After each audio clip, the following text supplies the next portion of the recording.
Marketing feels harder than it should be right now. Teams are creating more content, budgets are being spent, new tools keep getting added. But results feel inconsistent, pipeline is unpredictable, and nothing seems to compound the way that it should. Today's episode is about why that's happening. My guest, Stephan Baggio, has spent nearly 2 decades at the center of search, digital marketing, and growth strategy. He was a co-founder at Conductor and was part of building it into a major name in enterprise SEO, and now leads VibeLogic, where he works with companies to bring clarity and execution to their marketing efforts. In this conversation, we get into why rankings are harder to rely on, how AI is changing the way content is created and evaluated, and what it takes to build visibility when your audience is spread across platforms, conversations, and channels. We're going to talk about where marketing teams break down internally, how misalignment impacts performance, and how to build a presence that earns attention and drives real conversations. If your marketing feels inconsistent or unpredictable, this episode is going to connect the dots. So it comes down to this. If you're not showing up, you're not getting chosen. Stefan, awesome to have you on the show today. Thank you for joining me. Thanks so much, Monty. I think that intro is awesome, and I hope we could do it service by actually giving all of that information. That's a lot to cover, and might need 2 episodes, but let's give it a shot. We may need 2 episodes, but you know what? We've got the next 40 to 45 minutes, so let's do it. That's the joy about podcasting. You know, it's good conversations, it's longer form media, and if you pay attention, if you get to listen to them, you know, you usually, if they're good, you know, you get a lot from them. So set the bar. I'm a big podcast. I'll limbo right under. Thanks. There you go. Yeah. Okay, so tell me this. You've been in this space for a long time. Okay, what's fundamentally changed in the last few years that most leaders haven't fully adjusted to yet? That's an interesting question, because I'd love to tell you that a ton has changed, but nothing has, but everything has. So, okay, what kind of an answer is that? Well, to me, it's the same old Groundhog's Day, right? Marketers are hard pressed to figure out where to focus their time, treasure, and talent, right? And so they are always going to be, to some degree, driven by the executive who unfortunately read the last blog post of someone who influenced them to believe that the next big thing is fill in the blank. Today, that just happens to be AI, and that's not to say AI isn't important, but that's only to say I've heard the same story with voice search. I've heard the same story with Google+. I've heard the same story with TikTok. I've heard the same story with so many things over the past 2 decades. That this isn't a new story, right? This is a kids play 5-year-old or maybe 8-year-olds, probably more like 5-year-olds playing soccer, right? They don't hold their position. They just run to where the ball is. And that's very much the approach of a lot of marketing these days, and not just these days, every days. They just run to where they think the ball is. But then even if they get a goal, they don't know how it happened. So they can't replicate it. And then they spend most of their time trying to figure out what the hell happened versus actually putting a strategy together that can make them consistently move the ball down the field and get it in the goal. So this is not new, but I would say there's more distraction than ever before.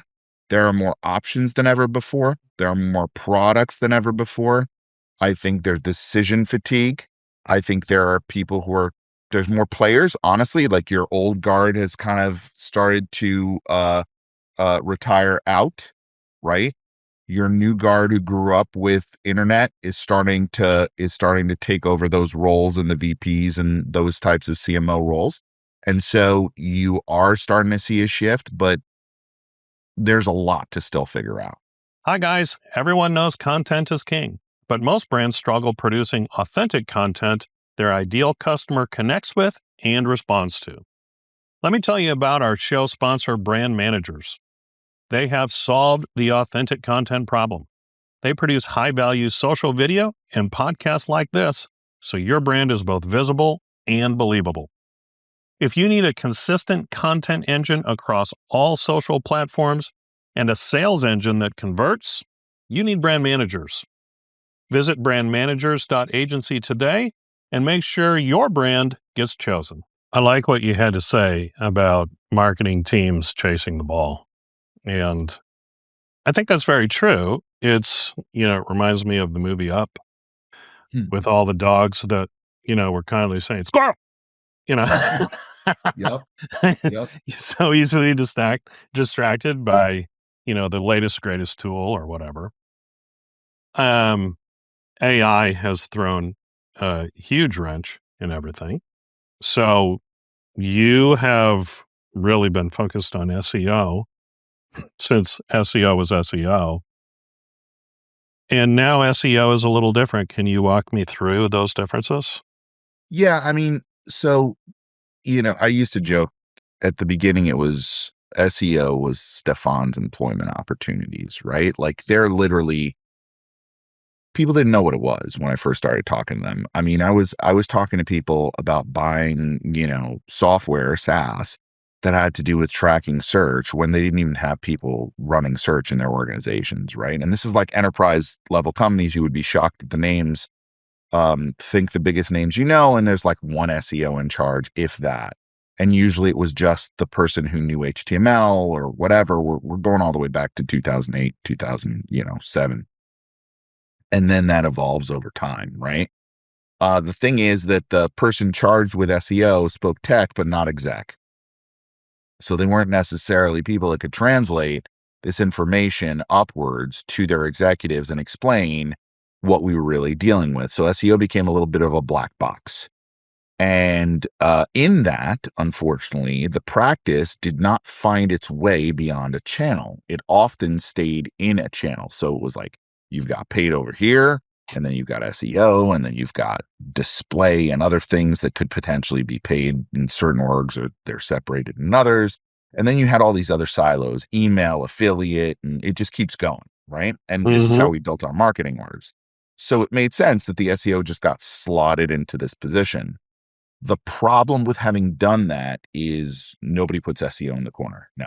The problem with that is that it doesn't, SEO is more than a channel. It's a medium by which you can understand what's actually happening. Like video is a medium, not a channel. YouTube is a channel that happens to allow you to see the medium, right? Correct. So the medium of search is this amazing thing that houses a ton of intelligence, both on the demand side of what people actually care about and how they express their need, to the supply side of what they actually find. The myopic view that most companies have taken, which has unfortunately put SEO in the wrong position, is we are the answer. Well, maybe your brand is the answer, but your website can't always be the answer, right? In fact, that's kind of why those 10 blue links back in the day, now it's more convoluted stew of result types that come back in search results. But those are based on the idea that one does not rule them all, especially when we remove brand from the equation, right? So this concept of everything's a nail, I'm a hammer, let me just approach it as a channel, really isn't the way the consumer experiences the web, right? They put in their query into a search engine with a need, a desire. They express themselves using language, and their intent isn't always clear. And the engine first has to interpret that intent and then serve a set of results to feed that intent. And you're maybe one of those results. But the funny part is most organizations have and do ignore all the other things that are coming back in that conversation that influence that person's decision-making process and their formulation of decision about who might be most relevant, what might be most important, who I should consider if I'm planning on buying something or trusting a brand, right? That happens in the search results, and you can't be the only answer. So looking at what those other answers are and then thinking of it as a multi-channel approach really moves SEO from a siloed siloed tactical kind of thing within a marketing org, and more to a center of excellence where you're using that data to inform all of your mechanisms of outreach, because the customer doesn't live in a channel. They used search to go to other things, Reddit publisher pages where they'll read an article and they'll see a display ad. One of your partners might show up, or someone you should be partnering with. An affiliate might show up in that list. Social might show up in that search result. And the funny part is, all the people who are charged with those things aren't necessarily aware of that, because they're all, focused on their KPIs. And that messes it up, because that's not where the consumer lives. They don't live just in a channel. They live across. So while they're going horizontal, we're looking at the world in vertical slices, and we're missing the bigger picture. While you were talking, I was curious about what the current statistics are for people who are using traditional SEO, meaning they're searching up, asking a question, and they want to see the results, and they're going to, the websites, so on and so forth. And Sure. how many people Go ahead. are just using the AI response? Yeah, so it's interesting. You can't pinpoint it in the same way you can search. And I actually think this is where, prediction. I think that as Gemini has done a great job of partnering itself up with Apple for now, it's $1 billion 1-year deal. They got access to 2.35 billion devices by being the backbone to Siri. I think they're going to end up being the default in this game.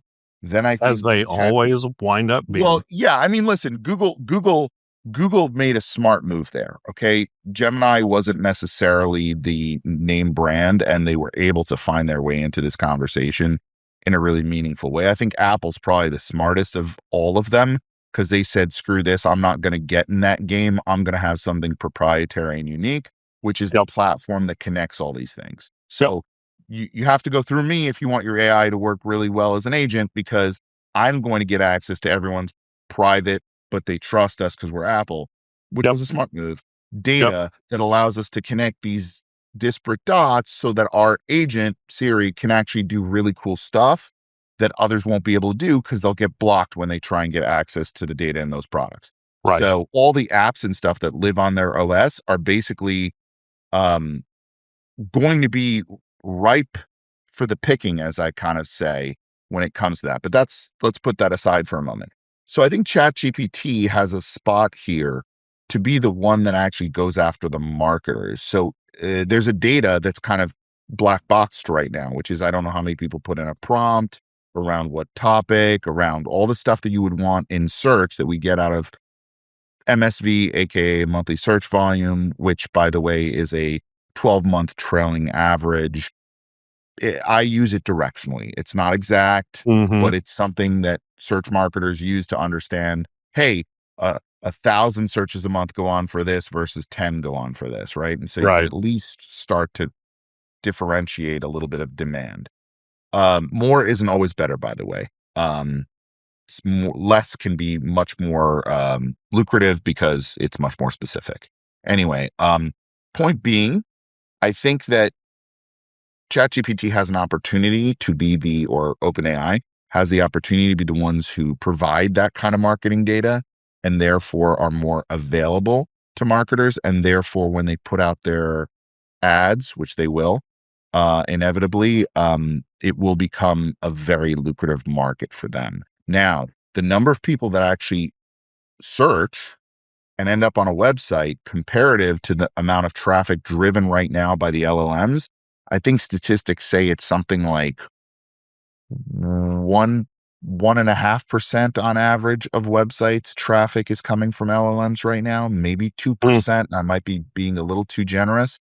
There's a lot of interesting things that go into that. We're doing a little bit of research too, because there's some hidden UTMs and things that go along that you might not have realized. Like, I don't know if you've all realized this. When you build something using ChatGPT, let's say I build a Google Doc ultimately, or some document I sent to Monty, the links in that have UTMs from ChatGPT. It's going to attribute that to ChatGPT, even though his clicking on it is not from ChatGPT. It's from the document I sent him. So if you kind of forward that on to a lot more potential use cases, if we start getting into that game, you could start inflating how much is being driven from one of these LLMs. We don't want that. There are other ways to counter it. Way too boring for most people on this podcast for me to get into with analytics. But the idea is we're talking about 2% of traffic right now. Sure, we can argue brand and all that stuff. And more people are focused over there than they are on, and again, I don't like the SEO even part of it. I just want to talk about the O, which is you've got a website, you've got a web presence. It's your website right now, and potentially it's the wisdom and data inside of your organization, right? That you could be putting more openly and out there. Not the proprietary stuff, but the stuff that makes you smart and your subject matter experts and all that good stuff. Monty's really good at helping people do that. Thank you. He didn't pay me for that, I promise. But you know, when you put that out there, something is going to ultimately interpret that.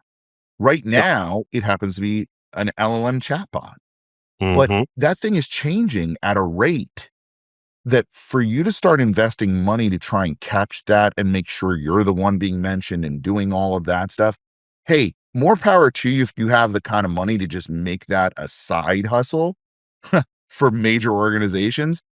But for me, I'm like, let's define the data we have so it can be structured and understood by whatever's coming next, right? That is, I hate the term future proofing, but that is where you need to focus your time and effort.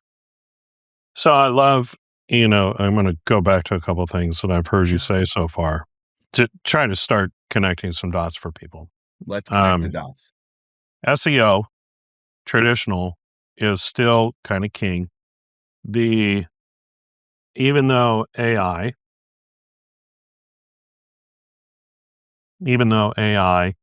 is starting to gain ground in terms of answering for people, you have to create specific content, if you would, for that to make that happen.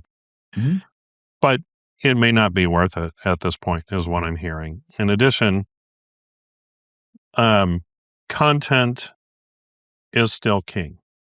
You have to be across all channels. I think you defined really well what a channel is.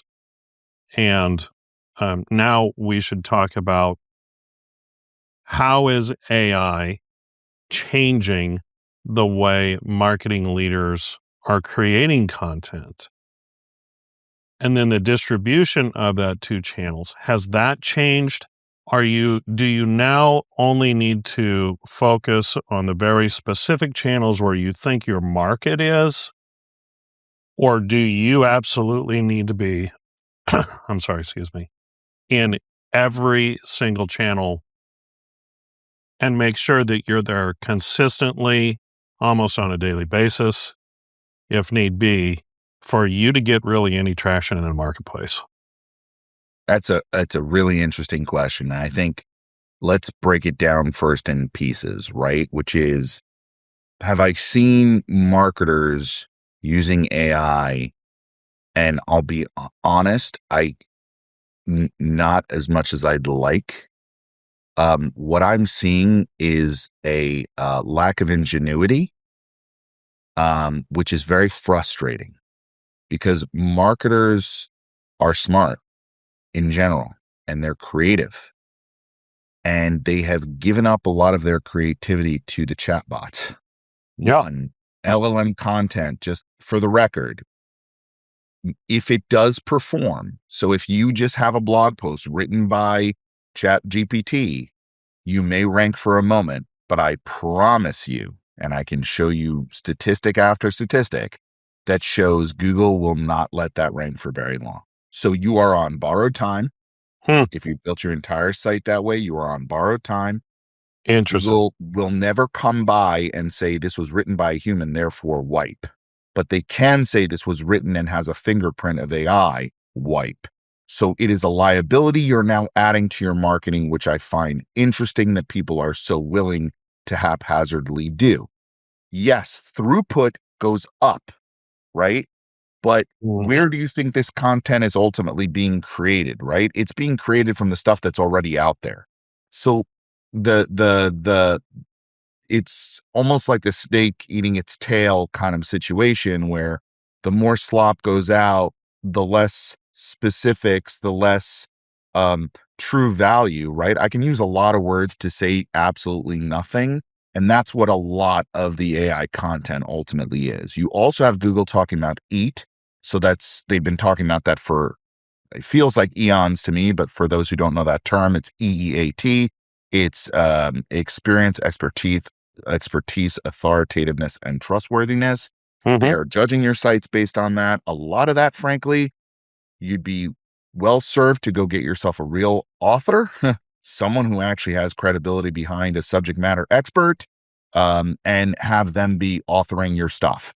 Do not be that company that's scared that, oh my God, if they don't work at my company, then I don't own the content, da, da, da. Honestly, you're spending more time worrying about the wrong things at that point.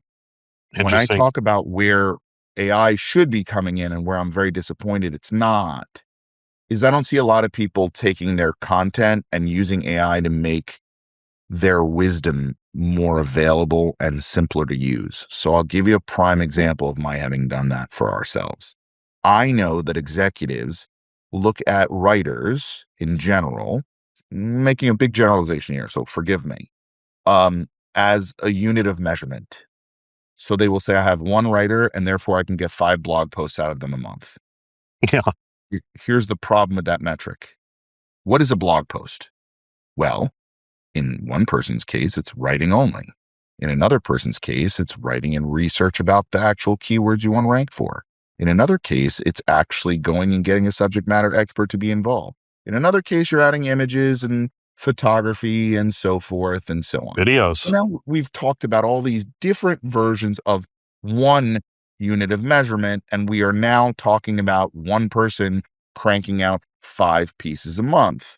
Okay, I'd argue, would you rather crank out 5 a month, or would you rather crank out 2 that perform really well and do a really good job? And by the way, if they don't rank, it won't matter because they'll also be great, valuable content that can be used in your email newsletters, in all of the different channels that you expose your value and content to your customers and to your prospects.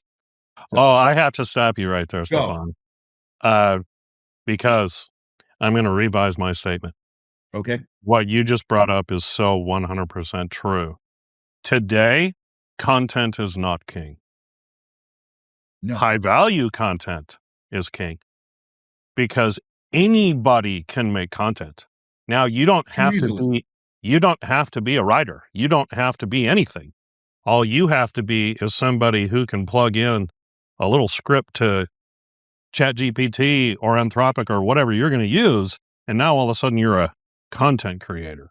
Right. Right. So you are so true or so right about that, and I know that search is that way. They want quality. They don't want quantity. I also know that YouTube is that way. Yeah. Like you could put one really great video up a month and get way more views and have way more followers on a channel than somebody that's doing content every day that's trash. Yeah. Quality matters. The problem is that we made quantity a metric and then we made it super easy to make quantity. But quality is the problem with quality is, and this is a bigger issue with AI in general, right? And I have to get back to my original point for a second, but the problem with AI is that you can't QA something you don't know what the output is supposed to look like. And so, if we know 1 + 1 = 2, then we know that if 3 comes back, it's wrong. The problem is a lot of people start with AI without a defined endpoint of what they're trying to accomplish. So if I just kind of let the AI do it for me, it may sound creative. It could replicate my tone and style. God knows it'll pamper me with pleasantries and agreeability and all that good stuff that AI will do to make you feel like, oh yeah, you're on the right track. But the reality of it is, if there's, it's very hard. Quality is something that is very hard to measure, and it depends on who's measuring it, right? So that becomes a bigger issue of people not knowing what to do or what can actually happen. So what I did, just for context, and what I think a lot more marketers need to do, right? My goal of what I was doing was saying, okay, I can write up a paper, an article, a PDF downloadable. All those are different, methods by which I could get the content out that explain to an executive why one writer can't be measured as one writer in the context of the 5 blog posts, right? And that might take more or less time. But then I said, if I know and can just estimate the amount of time that some of these factors take, why don't I go to the AI and have it help me create a calculator? So I built a calculator that we put on the website for free. It was just a thing. And I'm like, I vibe coded it. I don't know how to code. It's, whatever. And basically, as it has sliders and stuff, and you put in the number of words you want to actually, write, or that the writer's going to write. And then you say, is an SME involved or not? And how much are they involved? How hard is the SERP, search engine results page? So in other words, how difficult might be the words Right. they're going after in organic? A whole bunch of other factors. And the hours it's going to take to create that one piece, it'll give you a range, and that range will change. And then it'll tell you what takes up the most percentage or time of that. Why do I want to do that? Because I want the executive to actually understand and see that this isn't a unit of measurement that is one blog post equals 1 out of 5. It doesn't work that way. So the way to do that is to give them something they can actually work with and say, okay, this is a range of time.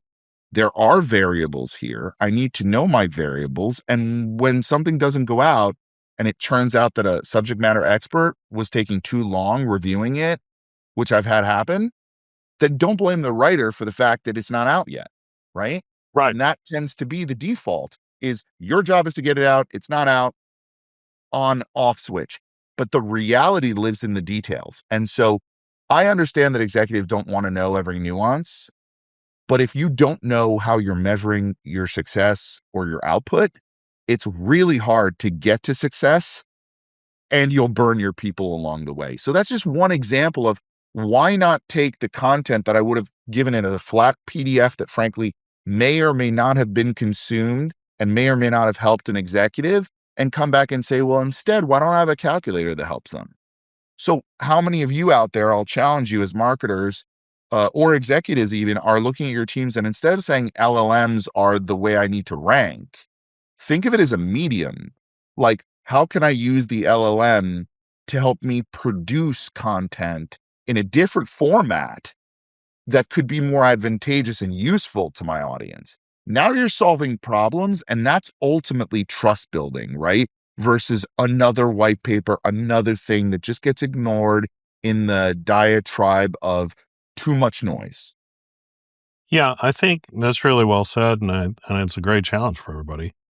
It starts to move us more into the marketing misalignment and how teams get misaligned in not only their purpose, but what their objectives and their goals are. And why, can you speak to why you feel like that misalignment starts to happen, not only within internal teams, but then with leadership, maybe then on the sales side, Oh, yeah. and how teams should address that and how they should identify it to begin with? Yeah, I think that's such an amazing question, because there's so much to it. And honestly, I'm going to try and make as much hay as I can of it, because there's a lot to it, which is, okay, first and foremost, I think marketing orgs are channel built. And let's even first start with a small org that has a generalist. That generalist is a chicken without a head in my mind. They're running around Yeah. trying to find their head. And I don't blame them, because they don't know what channel necessarily is going to perform better, to your point. Yep. They don't know if it's worth spending their time on TikTok versus spending their time on Instagram versus spending their time optimizing their pages versus email to current customers for upsell. It goes on and on and on, right? And then as the org evolves and the percentage of total revenue that can get spent on marketing increases and the maturity of the organization increases, they'll start to specialize. And so they'll bring in a specialist and say, oh, we've seen success out of email, so we're hiring an email marketer. Or we've seen paid do really well. We're going to get an agency to come in and do paid for us.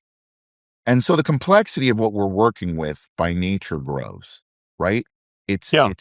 The expertise comes from different areas, whether they're in your company, frankly, as you grow, or external. It's the tribal knowledge is kind of distributed in a weird way. And so everyone kind of gets this like job description at the beginning, but the reality of what that is changes drastically depending on the leadership, depending on the success rate, depending on the messaging, depending on so much that each one of them is trying to claw their way. And I've been on the other side. I've been the CMO who frankly does not care, to be honest, which of the channels drives. I just know that sales and the founders and the CEO are breathing down my neck to deliver numbers, and the shape of those numbers in regards to whether they came from email or they came from search doesn't really matter to me. It matters that I get us to where we need to be. So I'd love to tell you that, the specificity is, and the bigger the company, the more complicated that kind of breaks down to. I've worked with hundreds of enterprise companies, so I've seen a lot of complexity. But just to tell you, I think the modern marketing organization is not built for the future. I think what we're going to need to go back to is generalists with discipline specificity, and that we now think of it more in regards to our audience and audience specialists. And audience specialists will be more specific to understanding where and how that audience engages, what's most important to that audience, really digging in. It's funny how many people have never interviewed their customer, don't really know. Like That's true. some alliteration of some persona is on some slide somewhere, and that's enough. Yeah. But they don't have that real understanding of what are the things that drives that person to the need that you ultimately solve. And then the funny part is the go-between to that is sales. So what are the questions sales are hearing? What are the objections they hear? If you're in a B2B, like who's part of that buying cycle? Is it a buying committee? What are the most frequent things they're worried about? Can we actually put content out that speaks to those concerns in advance so that it doesn't look like you're trying to make excuses? It actually looks like you say it on your website. These are the kinds of things where I think, and to your point, sorry, last point, Monty, you talked about sales and marketing, and that is clutch. I think everyone is so stuck in marketing in the outcome of their channel, they're missing the bigger purpose, which is a piece of content, well structured and well done, can be used in 100 different ways. Yeah. So you don't measure it by the person who came up, by the channel that decided to build it, right? If email has great insights about the way people are clicking and they decide we should build a page or we should build a piece of content that does X, are you only going to measure it by its use in email, or are you still going to see how it performs in search, paid, all the other? Unfortunately, with SEO, they believe that if we thought about it by using keywords to identify the needs, we should only measure it based on its performance in organic. And that's so flawed, because if that thing hits home, whether or not Google or the LLMs favor you, dare I say, be damned, like that content could end up being your number one newsletter clicked article, and ultimately something that converts great for you. But you're never going to know if you say it's a failure just because it didn't meet the ranking standards of Google. So like, that's so weird coming from an SEO, but I just want to be frank. I think we've lost ourselves in our channels, and we've lost the script, and the consumer knows it. Like, if you haven't felt it yourself, I mean, like, I think that we've lost ourselves in the wrong KPIs. Yeah. And I think the KPIs, we're allowing the channels to define the KPIs, then internally what matters, right? Because to your point, I mean, you look at all these social channels, we're so focused on views, Right. but who cares? I want to know who is watching it, and I want to know what the action driving that watch is, and I want to know if it's resonating. And the only way I can really know that largely is if I, as a marketer, am talking to my sales team and they can tell me. Because the sales teams are the one actually having the conversations. I'm speaking B2B here. This is largely a B2B show. Yep. But if your salespeople are telling you, yes, this resonates because I'm hearing it specifically from the customer, and if you are not putting content out, to your point, where you're doing things that are interactive that your customer can give you answers for, then I definitely think you're missing the mark as well. And so I totally agree with you. In a few minutes that we have left, I want to land the plane on this with you, Stefan. Which Crash land or yeah, maybe. All right. But we've really, I think we've covered some great things about AI and about search and how those are changing for marketers. I think we've covered a lot about the misalignment and why it is so hard for teams these days to really get out of that squirrel, where it's just like, I'm chasing the next thing. There's a new tool. It's all this stuff changes so rapidly. I think getting it down to, if you're not showing up, you're not getting chosen, but it's really about how you show up too. And the value that you're offering. Yes, you have to show up. You have to be out there and you have to have the content. Yes, you have to have the right channels and you need to be there consistently. Yes, your teams have to be aligned on what the right goals are and how your customers are responding to what you're putting out. High value content is so much better than tons of content. And I think the thing that you said that is the most important is know thy customer, right? You have to know not only where they live, but how they communicate. And what crosses their path. Like, Yes. we have this whole concept of web presence intelligence, right? And basically what that is we're looking at what the LLMs give back when you're putting in prompts and what the search engines give back when you're putting in prompts, right? Or terms. Yeah. And this idea that you would ignore, right, the other results that come back that influence individuals, right? We've forgotten this. I think it's, and I still can't find where this comes from. If you do know, Monty, or if you find it, throw it in here. But yeah, there's a 7-11-4 rule, right? Which is this idea of customer loyalty. And that's built across, I'm going to screw this up, but I think it's like 7 hours spent with a brand across 11 touch points over 4 platforms. And that's how you build loyalty. So that's like Nike trying to build you into a fanatic, right? Yeah, it's not right. necessarily your first engagement with them. Mm-hmm.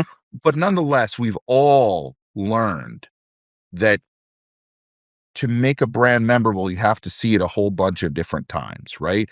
Now, if you knew that your audience was going to cross paths with a particular company that could be a partner of yours, you approach them for partnership. A Reddit thread that's influencing everyone's opinion. Do you have a subject matter expert who should go say something on it, right?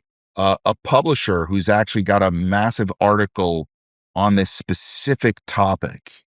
Has PR reached out to find out who that author is and whether or not they may not be the biggest author in the world, or journalist, but guess what? They're the ones who were last tapped to write about this topic. They'll probably be tapped again.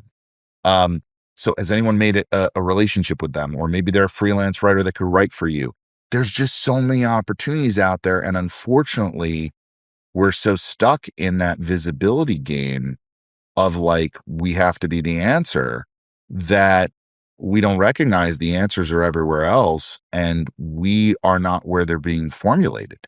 Like, we can't be the answer always. We have to think about being part of the conversation. And that's an evolution that marketers have to get to, is just, you need to be where they are already, what they're already seeing and consuming, and be a part of that conversation, not adversarial pop-up display ad that's irrelevant or erroneous. I'm going to see something about internet speed while I'm reading And everybody about, hates. staying healthy.